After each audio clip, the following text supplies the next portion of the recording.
This is CBC Here and Now. Good evening and welcome to Here and Now. I'm Anthony Germain in the newsroom. And I'm Carolyn Stokes. Now we're going to start tonight in central Labrador, where rising water levels have residents of Sheheshie and Northwest River worried once again. This exactly 2 years after washouts cut off both of those communities. Here and Now's Jacob Barker is near a very swollen Goose River. So Jacob, what's happening? Well, Anthony, it was just 2 years ago to the day that I was standing here talking about closures along Highway 520 due to the rising levels of the water coming over the road there. And it has been a different situation over the past few days, but all eyes have been on the river here. It's not an uncommon occurrence for levels to rise on the river as ice breaks up and the thaw sets in. But the closer it gets to the road, the higher the concern. Have to see how this all unfolds, but if the ice continues to break up and flows through, we should be fine, at least for now. But of course, if it jams up, then the water will back up. We'll see. The ice stacked up under the Goose River Bridge and caused water levels to spike over the weekend. A channel that opened up Sunday this morning was filling back up with ice flowing from upstream. Just down from the bridge, a bit of water encroaches on the road, and at other spots it is creeping closer. While some see this as business as usual. The main channel looks like it's open. The water's going out and all the ice pans are going out with it. Okay. I think it'll start backing up or moving out again now. What's backed up, I don't think it'll get any worse. Others aren't so calm. I think it's pretty scary. I'm originally from Mud Lake and I see what happened to Mud Lake, and I think it's going to happen again. To be clear, what happens on the Goose River does not dictate what happens on the Churchill River. However, a few days after this road flooded out in 2017, flooding on the Churchill River forced an evacuation of Mud Lake. One person who lives in Mud Lake told me this seems like a typical year, and she's hoping this year's thaw will be the same as last year's, uneventful. Well, this is a measuring stick being used by a contractor for the provincial government to check water depths alongside the highway here. And I can tell you over the weekend, those levels went up by about 8 inches on Sunday and marginally overnight. But looking at the stick now compared to what I saw this morning, levels have come down slightly. This is the only road in and out of the communities of Sheheshie and Northwest River, and while water has not overtaken the road as it did a couple of years ago, if it does, leaders of the two communities want people to be prepared, especially those with medical issues. So we know that we have some people in our community that have needs, medical needs, and they need to know in advance of what's happening. Now, I did get a chance to go up the road just a little while ago, and as you saw there, the levels have come down quite a bit as well. That channel underneath the bridge has opened up, so that's a relief for many. But eyes will continue to be on that river as well as the Churchill as the spring thaw continues. Reporting live for Here and Now in Happy Valley Goose Bay, I'm Jacob Barker. Yeah, and that spring thaw will continue. It looks like temperatures in the next couple of days should be in the double digits for most of central and western Labrador. Here's a look at your temperatures this morning, or at least this afternoon. 11 degrees in Happy Valley Goose Bay, 12 in Lab City. A little bit cooler along and down for the island, 10 degrees in Deer Lake. And then we've got single-digit temperatures essentially everywhere else. Now, we can thank a big ridge of high pressure for that, and we can see there's not a whole lot going on as far as that cloud cover. Some more cloud cover for parts of central, and then along and mostly for the island as well. That's going to clear out as we head through the night tonight. Slight chance of a few showers along with it. Clearing skies overnight. Tomorrow, we're going to see pretty much a carbon copy of what we saw today with some showers, but not a whole lot going on. I'll have your full forecast coming up. Thanks, Ashley. A Royal Newfoundland Constabulary spokesperson says the police could have done better after a report of a possible shooting at the Avalon Mall on Friday night.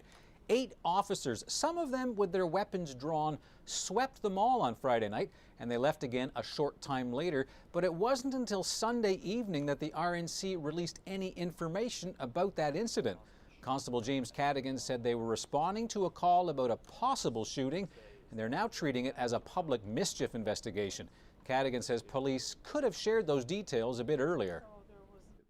You know what, that night following the incident, a decision was made to hold back information based on the concerns for copycats or for further attention to the matter. Now looking back, we could have communicated on this, and it would definitely have been a better approach. Social media took the narrative on this, and that's something we'll avoid going forward.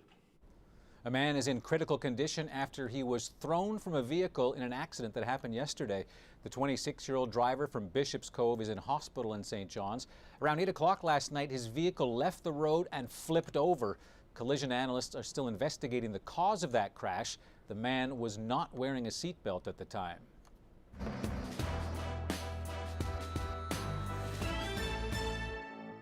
The campaign now. Ousted Liberal Cabinet Minister Dale Kirby wants a formal investigation into a trip that the Premier and a number of other Liberal politicians made to see Caitlin Osmond last year. Kirby says the members who went to the Marystown show violated part of the MHA Code of Conduct. Here now's Katie Breen joins us live tonight. So Katie, what is Dale Kirby saying? Well, he says if the Liberals traded a grant for free tickets, they'd be abusing their positions and misusing public funds, things that go against the MHA Code of Conduct. He's asking the Commissioner for Legislative Standards to investigate. You may remember this Here and Now story from a couple of weeks ago. A Liberal assistant sent emails to a Marystown skating club asking for 30 tickets. The club then got a $1,500 grant they never asked for. The Liberals say they paid for their seats, but the party hasn't produced any receipts, and the PCs agree that's worth investigating. Whenever we have a cast of suspicion on, members of the House of Assembly, to ensure and instill the continued public confidence that we as MHAs and elected officials are doing things for the right reasons, yes, an investigation is definitely necessary. The Commissioner of Legislative Standards is the person who investigated the House harassment scandal. Now, of course, that scandal and the allegations are what got Kirby kicked out of the Liberal Party. Today, he's saying that Kirby is sour about all that, and that's why he's bringing this up. He says he's open to an investigation. Go right ahead. There's nothing there. I paid my way. I paid for my tickets. I paid for my accommodations. Paid for my way back. There's nothing there. We all know what this is about. This is in the closing days of a campaign now. Mr. Kirby was taken out of our caucus as a code of conduct violation. We have nothing there. I can tell you what, it's been paid for by me, and these tickets are paid for accommodations, travel arrangements. So go right ahead. The Commissioner of Legislative Standards has gotten Kirby's complaint, but he's not saying when or if he'll be investigating. Of course, with the election on Thursday, this is a busy time of year. Reporting live in St. John's, I'm Katie Breen for Here and Now. The consulting firm that was tasked with reviewing the Muskrat Falls project says Nalcor made it hard to get the job done. An expert from EY, formerly known as Ernst & Young, is on the stand today, and he says the problems date back years. Here now, Cease Hare reports. Nalcor was saying to government. Michael Kennedy is with EY, formerly known as Ernst & Young. The firm was hired to advise a government committee. According to the province, the committee was put in place so that, quote, the public can have confidence in management of the project, end quote. EY didn't review cost or schedule estimates or calculations, but a series of emails presented to the inquiry today showed that EY felt reports prepared by this committee had little value because they regurgitated Nalcor reports without its own analysis. Our perception of that at the time is that we would be associated with being completely supportive of the draft report as it was presented. Yeah, so you didn't want to have your name associated with the report, is that correct? Yes, because we had done very little work other than reviewing a draft report. When Dwight Ball and the Liberals took power in November of 2015, EY was hired to do an even bigger job, an in-depth review of the entire Muskrat Falls project. Kennedy testified there were transparency problems with Nalcor from the get-go. At times, Crown Corporation officials would walk out of meetings. Nalcor caused delays by not sharing critical information. And Kennedy says they never completely understood what was going on with Astaldi, the troubled contractor which was booted from the project last year. So you were able to get some information on it, were you? As part of that, we were able to get some information. What I'm trying to say is that I don't think we were ever given the full picture on Astaldi. Kennedy said Nalcor eventually became more transparent. There was a change in atmosphere after CEO Ed Martin left and Stan Marshall took over. Cease here, CBC News, St. John's. 100 years ago, some of the world's best pilots flocked to Newfoundland for the chance to make history by being the first to fly non-stop across the Atlantic. It's a fascinating story, and this summer it is being celebrated with an exhibition at the Admiralty House Communications Museum in Mount Pearl. The exhibit opens tonight, but you will be the first to see it in just a few minutes on Here and Now.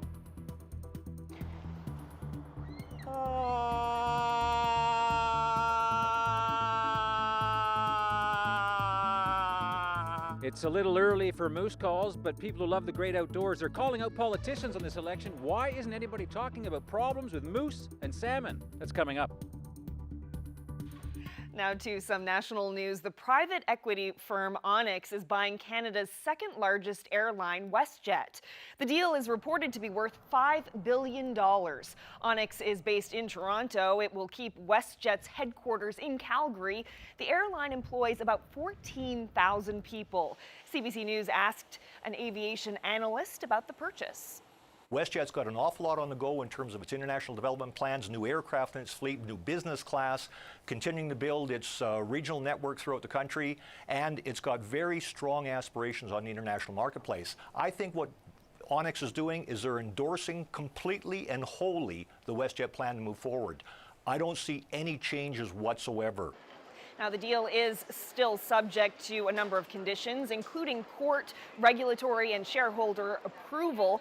WestJet's board of directors has unanimously recommended that shareholders vote in favor when they meet this summer. And speaking of flights, an incredible chapter in this province's history is being celebrated this summer. Back in 1919, Newfoundland was the stage of a global drama, the race to be the first to fly nonstop across the Atlantic. Admiralty House Communications Museum in Mount Pearl is marking that race with a new exhibition. Here and now, Zach Gowdy is there and joins us now live. So, Zach, what can people see there? Well, it is a beautiful exhibit, really tells the full story of just an incredible event that played out right here.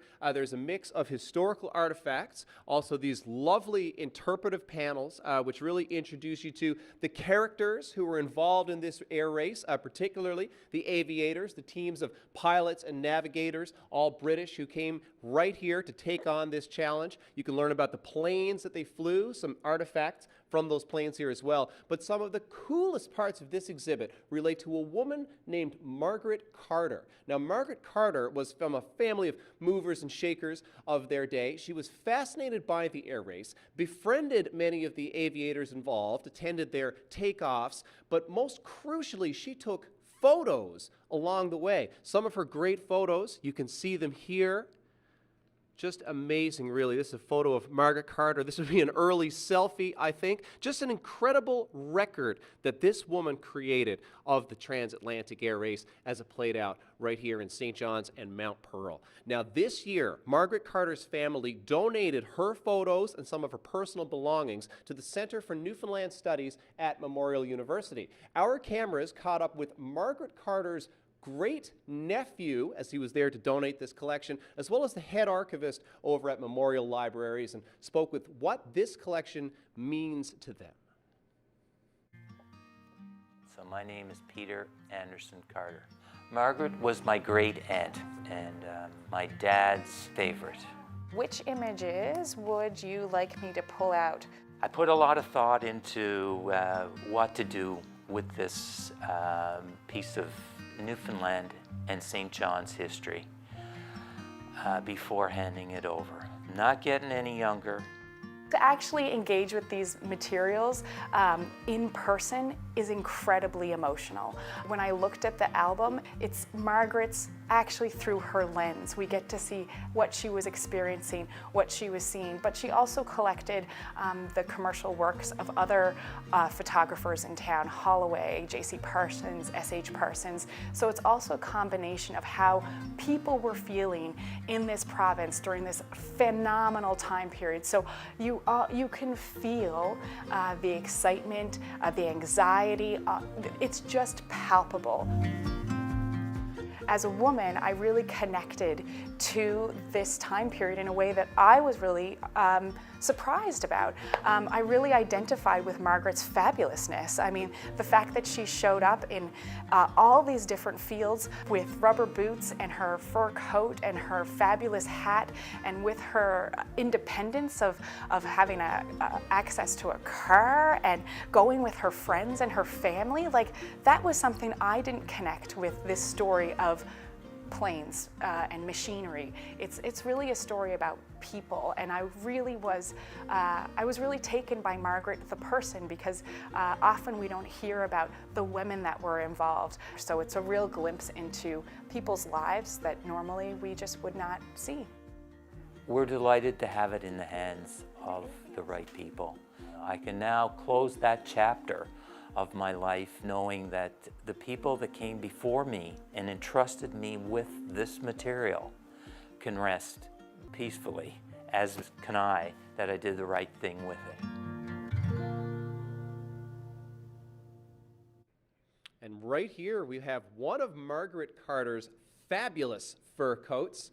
Just over here you can see a photo of the lady herself. Now this exhibit is called Field to Flight. Coming up a little later on Here and Now, we'll show you some more of what is on display here, but you can see all of this for yourself. The exhibit opens tonight here at the Admiralty House Communications Museum, but it is running all summer long. Reporting live in Mount Pearl, I'm Zach Gowdy for Here and Now. Changing the way businesses create on the West Coast. We'll take you to the Makerspace workshop.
It's the most competitive election in generations, and once you voted, who's going to win and what will it all mean?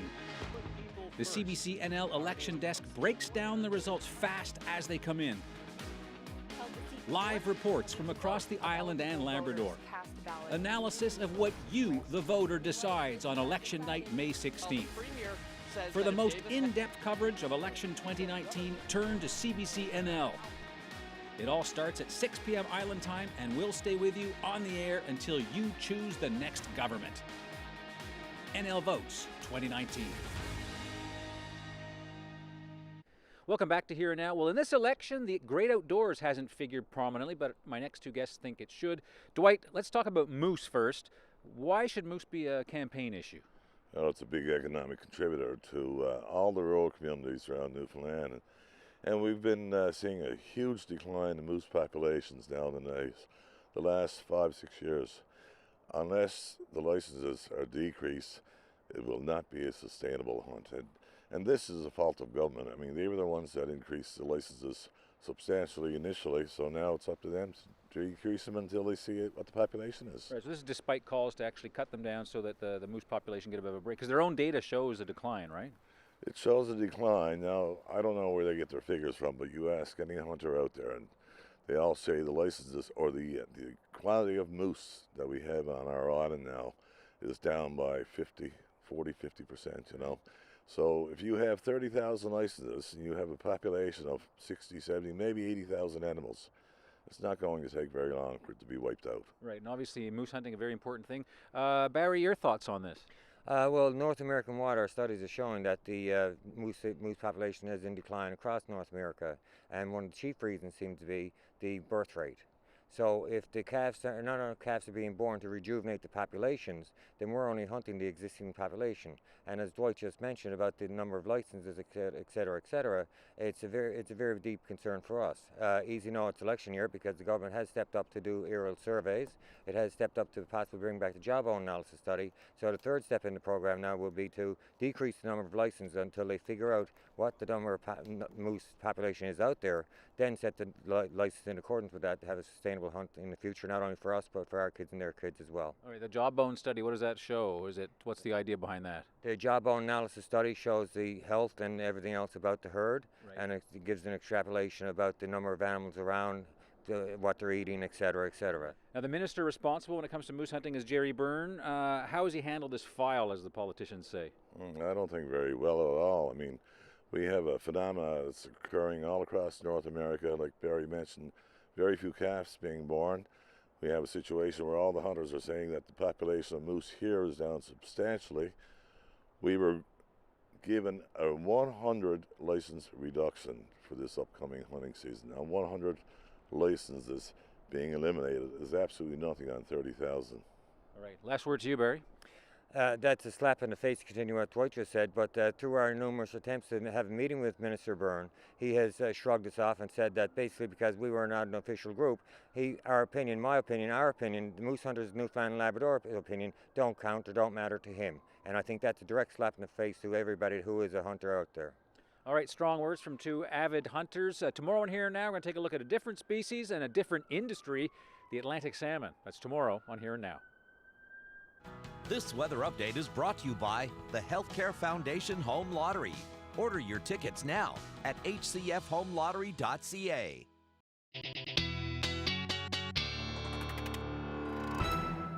Well, it was a beautiful afternoon for most of us today across the board. Still absolutely gorgeous up through Labrador. 12 degrees in Lab City, 11 in Happy Valley, Goose Bay. Those temperatures have dropped, though, for the Avalon. We can thank some cloud cover for that. We're back into the single digits.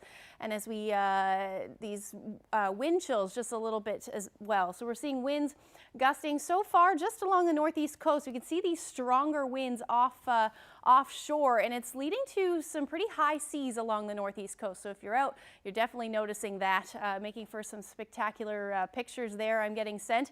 As far as that satellite radar goes, we can see that cloud cover through the island and then up through parts of Labrador as well, with some scattered shower activity. Now, as we head through the night tonight, that will clear out. We should see some clearing skies for the most part, maybe just a few showers up through northern portions of Labrador, but Not a whole lot going on tonight. Those temperatures will be dipping towards the coast, likely into the minus single digits, and then St. John's 0 degrees. Light winds, though, those winds will ease right across the board. Same up through Labrador. Beautiful evening in store. 1 degree for Lab City will be your overnight low. Happy Valley, Goose Bay -2, and the Straits sitting at -3 overnight. Now, if we go into Tuesday or through the day tomorrow, you can see some cloud cover will move in. Potential for a few showers for the Avalon, and then we could see that up along the coast, northern portions of the coastal Labrador as well through the afternoon. Otherwise, should be plenty of sunshine. We'll start to see some cloud cover move in towards the evening and overnight hours,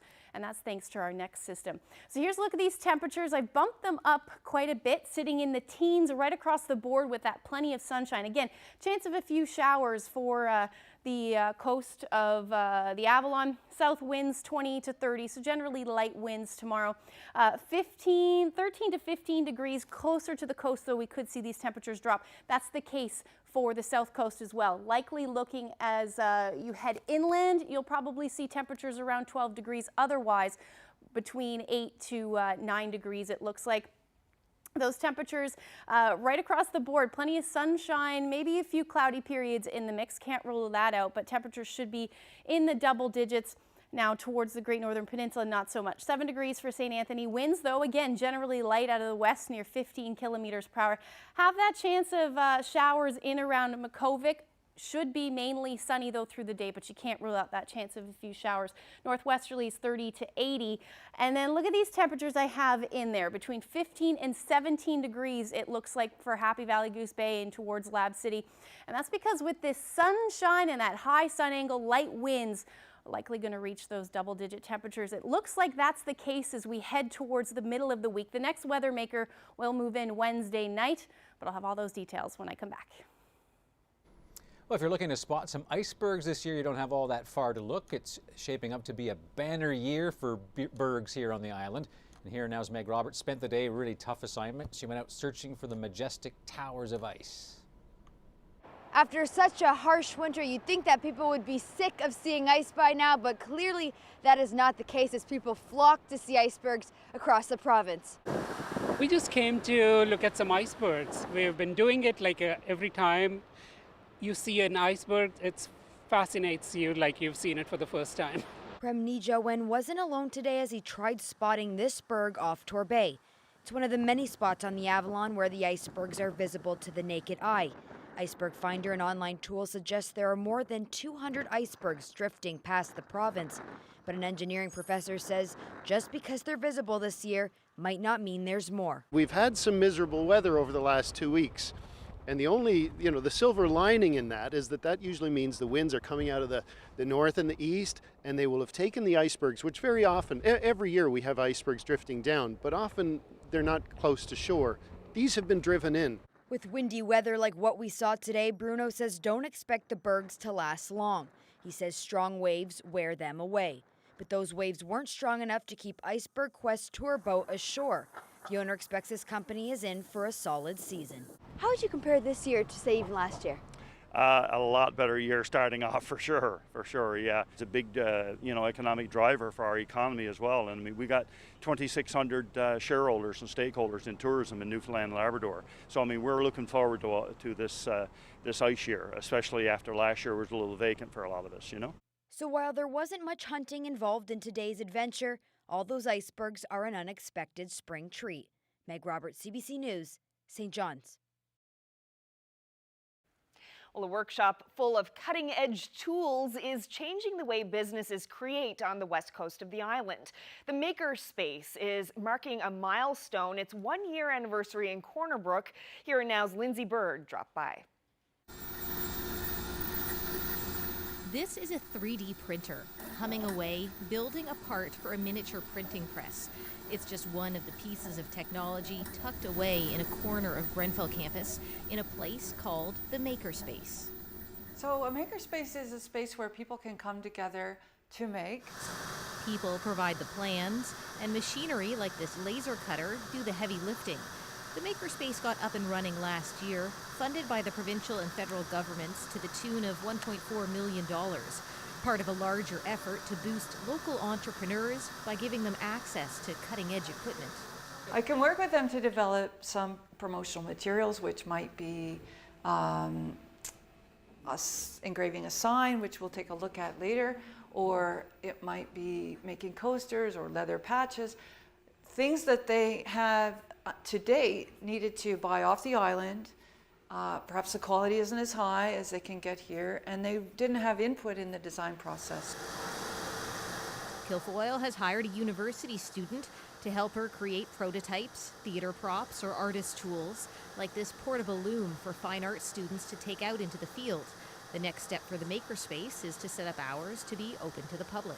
People can come in, use the space, maybe they use it just as a place to network and learn about the equipment, find out what ideas what projects other people are working on, and that's certainly going to grow into those same people then becoming trained on equipment, having novel ideas of their own, and that's what it's all about. Lindsay Bird, CBC News, Corner Brook.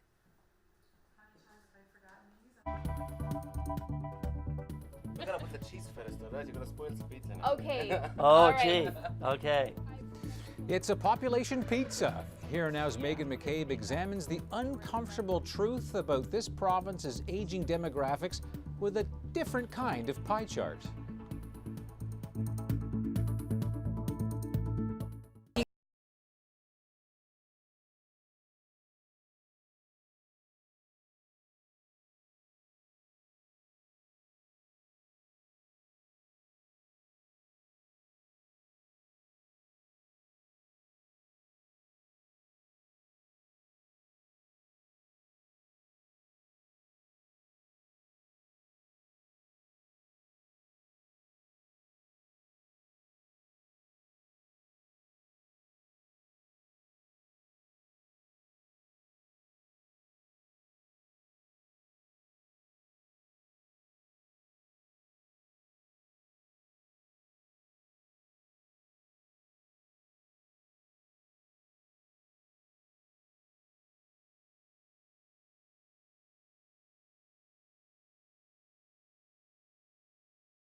Welcome back.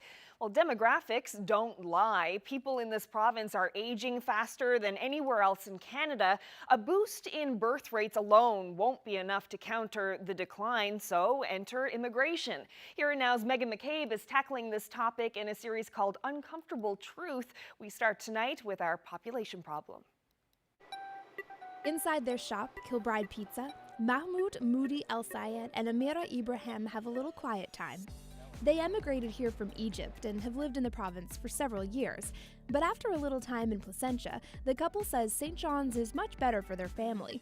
More support, like language classes, and more people like them. I'm a lawyer, but no one cared about my previous degree. They told me you have to study again. And I hope to find any program to match our previous degree. It's the best to raise your kids, actually. And we love Newfoundland for that, because we feel safe and we feel the kids, we find that we're looking for a good future for the kids, and that's the best place to be. Here in St. John's, it's a big town. I can take the kids and go outside, doing many activities, swimming, you know, powering park, going anywhere. That makes the kids happy. When we're living in Placentia, Karim will come over and say, Dad, after school, I want to go have some fun. Some fun. Where? In Sobeys, Sobeys. Dad. He loved Sobeys. Sobeys was This is the only place you for know, kids to have some fun. No, you know, when you go into Sobeys and they have a little car, you work with coins. Oh, yeah. And he sits in it and play, and it's like, This is the only thing that's the there. fun he used to have. Okay. Other than that, we'll go to home hardware, all right? Nothing. You know, like just Newfoundland is now home for El Sayed and Ibrahim. Thing is, this province needs more families like them to come and set down roots. So this is people arriving, I suppose, in the province, is it? Think of Newfoundland and Labrador as a pizza. Right now, it's the pizza no one orders. You know the kind, just one topping. Let's make Labrador up here. So this is north. So to explain what has to happen, I invited demographics expert Rob Greenwood to make a population pizza with El Sayed. The cheese first. Yes, please. and then do whatever you like. Well, this is Confederation. The cheese is spreading services all over Newfoundland and Labrador. If we don't have immigration, we're not going to have enough people to meet the needs that we already have. We have companies in rural Newfoundland in the fishery that can't get the workers today that they need. And often there are people still looking for jobs, so there's a mismatch. Yeah, it's true, but also how long is the job going to last? And that's a Newfoundland's problem too. You know, you get big projects, people, you know, makes really good money, like White Rose, the ship in Marystown. That was booming. Everybody was working, everybody's making money, and 3-4 years later, everybody's laid off. How many people do we need when we're talking about immigration? If we want to keep the population where it's been, about 2,000 per year. The stuff that attracts immigrants to Newfoundland, in my opinion, is first of all, you got for students is money, because the cheap cost of education. Is there a number, population-wise, for this province that is like danger zone? We're already in the danger area, but the reality is there's no set number. You can look at places all over the world that, you know, the UN Index of Well-Being is full of small jurisdictions. Small can be very successful, and we often always look at Iceland, but there's other places as well. So the key is, how do we use what we have? I have an idea about, you know, how to attract immigrant to Newfoundland. Like, for example, my wife, she's a lawyer. And now when she arrived to Canada here, and she found out that she can't use her Skills recognition. Her recognition. All Canada is the same. So why in Newfoundland they don't have a program to try to match, you know, certificates from overseas to Newfoundland or Canadian system? It's a great example of the kind of thing we need across our economy, across our labor market, across healthcare, across the way we do municipal government, is innovation. And so we can't do things the way we did before because the conditions have changed. The toppings on the pizza, if you look at our original bacon and pepperoni, is decreasing. The opportunities are still there enormously. With this uncomfortable truth, the population problem, I'm Megan McCabe in St. John's. I wouldn't have done it if I didn't think it was safe. Using an e-transfer to send money online? Well, you're not alone. Canadians do it 1 million times per day. But one woman says she'll never do it again. Her story just ahead.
Welcome back. Well, Canadians use Interac about 1 million times each day to transfer money online, but an Ontario woman says customers are being misled by claims they're fully protected. Money she sent to a friend was diverted by a scammer, and her bank blamed a weak email password. Erica Johnson has this Go Public report. And I'm really, truly losing faith in my branch. Ann Hoover is on yet another call with RBC. She spent hours fighting for more than $1,700 stolen from her account after she e-transferred her friend. I wouldn't have done it if I didn't think it was safe. RBC said the email of the friend receiving the money had been hacked, and Hoover used a weak security question. The manager continued to insist that the Royal Bank had done everything that they could, and that they were secure, that it wasn't really their problem, it was now our problem. Online, RBC tells customers they're fully protected and will be reimbursed for any unauthorized transactions. Deep in the fine print, it says customers must use passwords and security questions that are unique and that cannot be easily guessed. It's just sort of this denial and pushing of any kind of responsibility onto the customer. I will show you a couple of dark web sites. This cybersecurity expert says lists of emails and passwords are bought and sold on so-called dark websites. There are hundreds, if not thousands, in just this one alone. So, he says, financial institutions should make mandatory stronger protections for e-transfers, like two-factor authentication involving a password and a code that arrives as a text message or a separate email. They should be forcing users to use two-factor and not just give it to them as an option. Every user needs to have their account protected to the best of their ability, not to the minimum standard. In the end, RBC gave Ann Hoover half the money stolen from her account, but she and her friend have sworn off ever using e-transfer again. Erica Johnson, CBC News, Vancouver. Well, 3 days of hearings are underway in Winnipeg into a tentative day school settlement. About 200,000 mostly Indigenous students attended the federally funded schools between the late 1800s and the 1970s. We went through a lot, let me just say that. And I do have questions about this approval process. Now, survivors say the schools have a terrible legacy of physical, mental, and emotional abuse. Day school students were excluded from the recent settlement for Indian residential schools because they returned to their homes every night. Now, if finalized, a new settlement would divide $1.4 billion. But some survivors are frustrated with its terms, and they argue the time frame for applying is too short and the process is just too complicated. A quick work by firefighters has reduced the danger of a wildfire that had been threatening the town of Lejac, British Columbia. It's about 600 kilometers north of Vancouver. The fire was discovered Saturday and has burned more than 230 hectares of brush. An evacuation order had been issued, but it's been reduced to an alert, and a local state of emergency has now been dropped. The BC Wildlife Service now classifies the fire as held, which means it's not expected to grow. There are more than 20 wildfires burning in BC, and this one is the biggest. It's been an unusually warm spring in British Columbia this year, raising concerns about the potential for a long and active forest fire season. In 1919, Margaret Carter used this cloth to pack a lunch for aviators John Alcock and Arthur Brown before their famous transatlantic flight. When Alcock and Brown landed in Ireland, they ate the lunch, autographed the cloth, and mailed it back to Margaret Carter as a sign of their appreciation. This is just one piece of the Field to Flight exhibit at the Admiralty House Communications Museum in Mount Pearl. We'll take you live to opening night, coming up on Here and Now.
Well, we're going to take a look again at tomorrow's forecast quite quickly, though.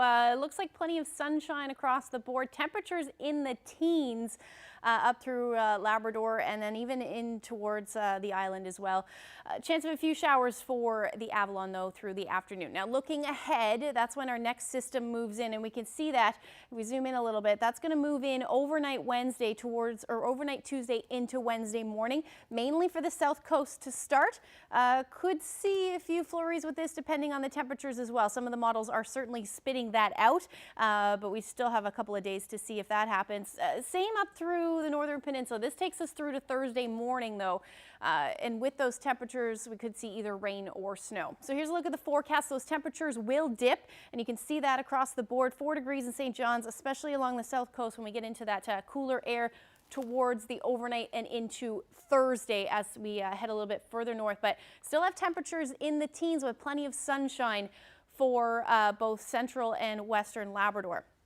Now, once this system moves in, it is going to cool those temperatures down, so we could see the rain or snow again up through parts of Labrador.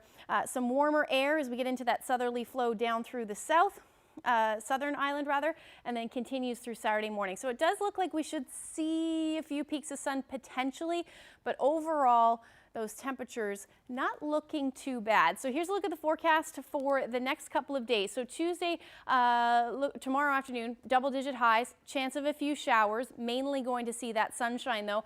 Into Wednesday, more cloud cover. Thursday, Friday, again, some peaks of sun. Overnight Fridays when I'm anticipating that rain for eastern Newfoundland, and then through the first half of Saturday, and then the sun should peak out. Those temperatures I have in the double digits for now, but again, that's quite a few days away. We'll definitely keep an eye on that one. Central Newfoundland, we're looking at sunshine tomorrow and 15 beautiful degrees. Windy for Wednesday as that rain moves in.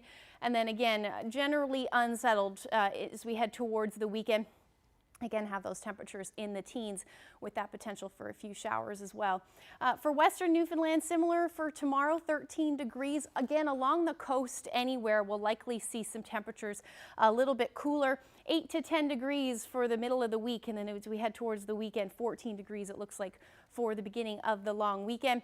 Up through eastern Labrador, plenty of sunshine. Now I have 17 degrees in the forecast tomorrow for Happy Valley Goose Bay, as I mentioned. Normal should be around 11 degrees for this time of year. Sunshine right through Wednesday. That's when that next system moves in, and you can see that drop in temperatures right along with it.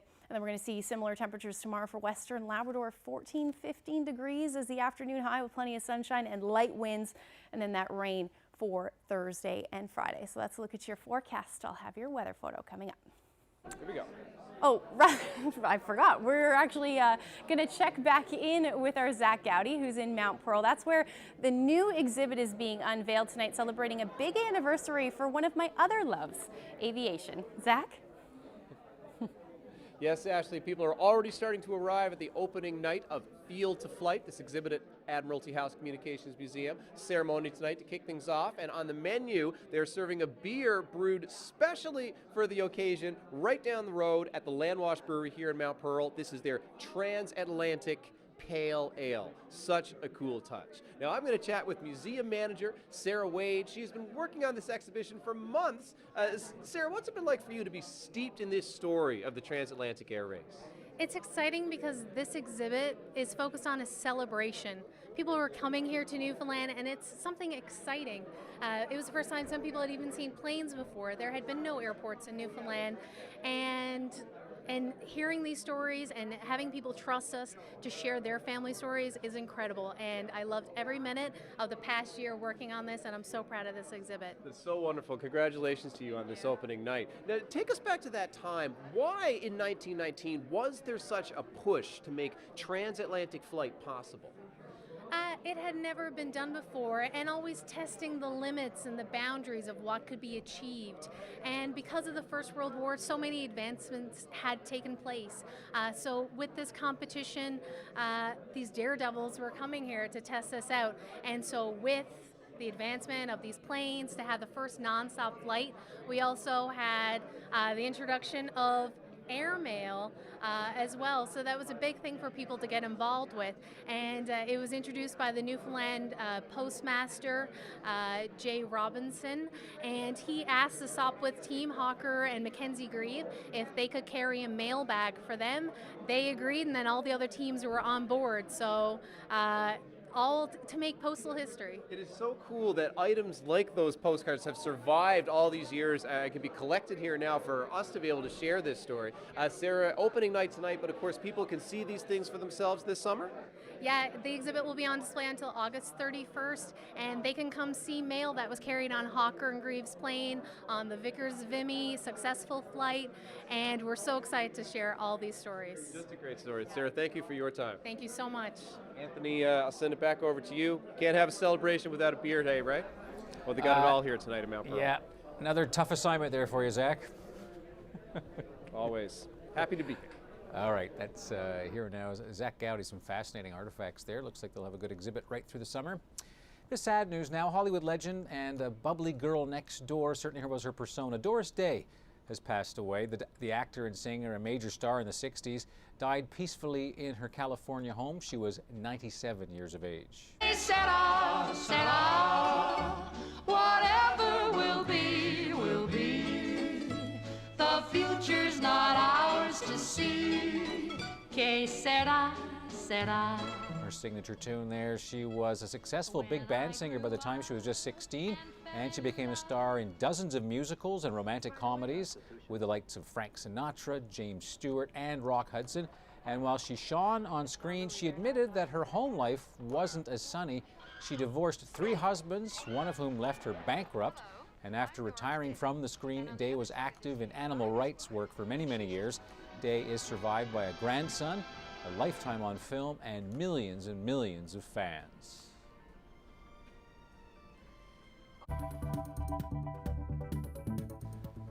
Well, I've been getting some pretty spectacular weather photos this last little bit. Had to share this one with you. It was taken on the West Coast, a gorgeous sunset. I'll tell you who took it when we come back. I can even see the sun up here in the newsroom.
Welcome back. Well, as we near the top of the hour, Edge fans are gearing up for the big Game 3 of the NBL Canada Finals. Yes, it's tipping off at 7 o'clock at Mile 1. St. John's Edge down 2-0 against the Moncton Magic. They're certainly hoping that great home court advantage will help them score a win tonight. Yes, the Edge will be without star Glenn Big Baby Davis, who suffered an injury in the last game. But on the bright side, thousands are expected to descend on Mile 1 tonight for the first ever hometown NBL championship game. There'll be lots of excitement. Of course, when we were there, wasn't that long ago. Remember that huge crowd pushing and surging for the team. So go Edge. For sure. Yeah. Now, I should mention, you won't be seeing me, so you're going to be going solo, Ms. Stokes, as we get ready for election night. So I'll be off. Of course, you've been watching us here in our newsroom because we've been getting the set ready. We're going to have a great election night special for you. Hope you'll tune in. And, of course, I'll leave you in the able hands of Ms. Stokes and Ms. Brawweiler. Thanks, Anthony. Looking forward to Thursday night for sure. Going to be exciting. It will. We'll see you then.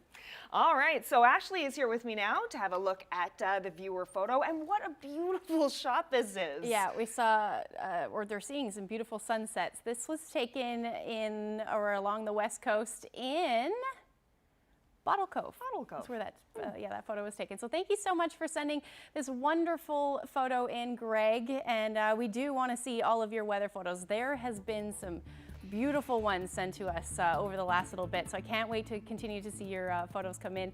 And if you want to send them to nlphotos@cbc.ca. Yeah, and especially with all the icebergs out there now, I'm seeing some great photos on social media, so please, if you get any nice berg shots, send it in to us for sure. Yeah. Well, that's it for us. Anthony, as Anthony said, he'll be back on Thursday night, and we'll see you here again tomorrow night. Have a great night, everyone. Good night.